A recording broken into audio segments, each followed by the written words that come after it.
다들 안녕하세요. 프로토 91회차 토신 정보방 환급 인증합니다. 당첨금은 세후 금액인 거 알고 계시죠?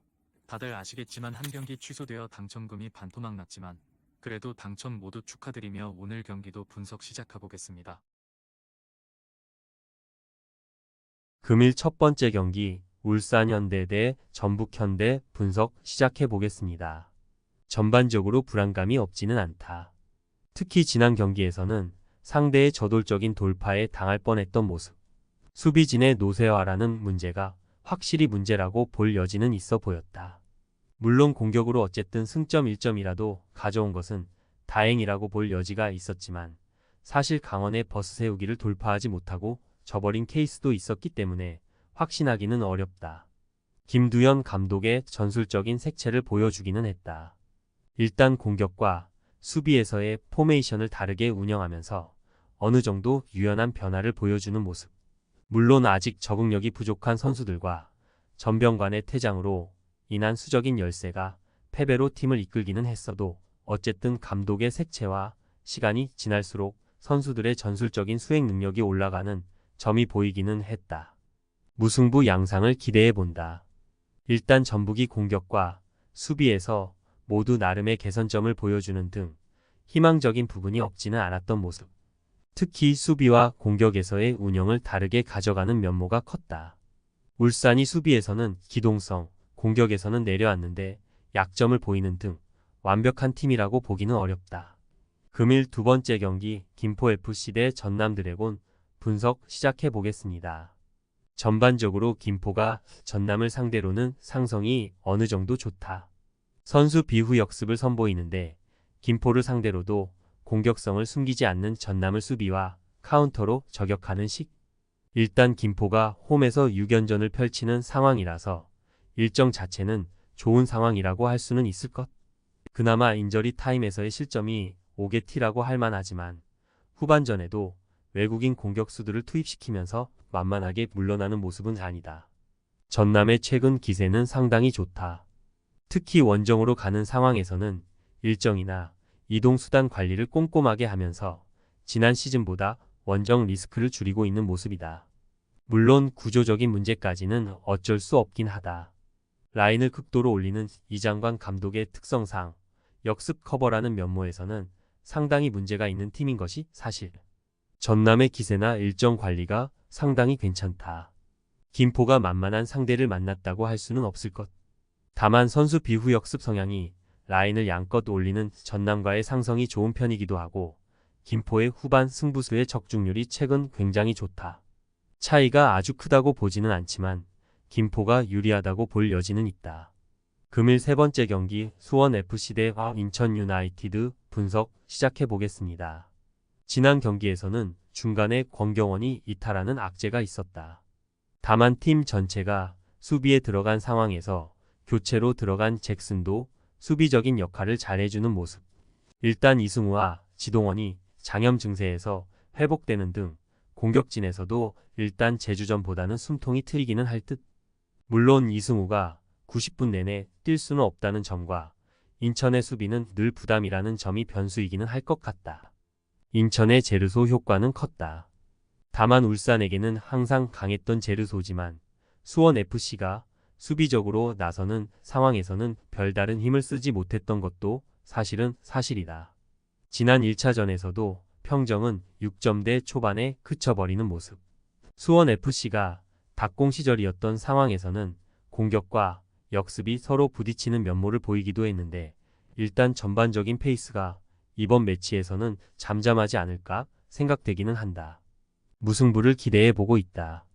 일단 두 팀이 모두 올 시즌에는 수비와 역습으로 나서고 있는 모습이다. 두 팀의 공격진에서 믿을 만한 선수가 없는 것은 아니어도 이승우는 90분 내내 뛰는 자원이라고 보기는 어려울 것이고 제르소도 수원FC의 수비력에 고전했던 것은 매한가지다. 금일 네 번째 경기 김천 상무 대 포항 스틸러스 분석 시작해 보겠습니다.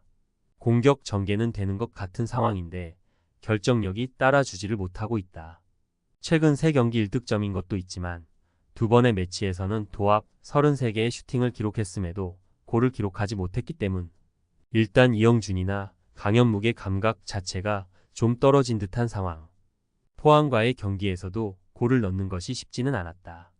최근 3번의 대결에서 3골 이상을 기록한 적은 한 번도 없기도 했다. 포항도 최근에는 득점력에서의 문제가 없지는 않다. 지난 경기 골도 크로스가 되어야 할 것이 그대로 골로 이어지는 등 골의 주인공이었던 김동진도 운이 따랐다고 하는 모습을 보여주기도. 물론 여전히 수비적인 역량에 대한 고평가는 해줄 수 있을 것으로 보이는데 신광훈이 퇴장당한 불리한 상황에서도 결국 골을 지켜내는데 성공하는 모습을 보여주었다. 무승부를 기대해 보고 있다. 전반적으로 두 팀이 서로 골을 차단하는 역량에 대해서는 많은 이야기가 필요 없을 것으로 보고 있다. 특히 두 팀의 경기에서는 서로를 공략하지 못해서 언더 양상의 경기가 나오는 경우가 상당히 잦았던 편. 금일 5번째 경기 서울 이랜드 대 경남FC 분석 시작해 보겠습니다. 이랜드의 후반전 득점력은 상당히 좋은 편이다. 특히 전반전에는 잠잠하다가도 후반전에 교체로 팀의 역동성을 추가한 상황에서는 공격이 살아나는 편. 올 시즌 85분 이후에 득점한 골만 11골에 달하고 있다. 물론 언제나 전반전이나 수비에서 보여주는 수비적인 구조 문제는 있는 편인데 이를 뒤집어낼 만한 힘은 가지고 있다는 의미다. 경남은 현재 원기종의 입대가 아쉽다.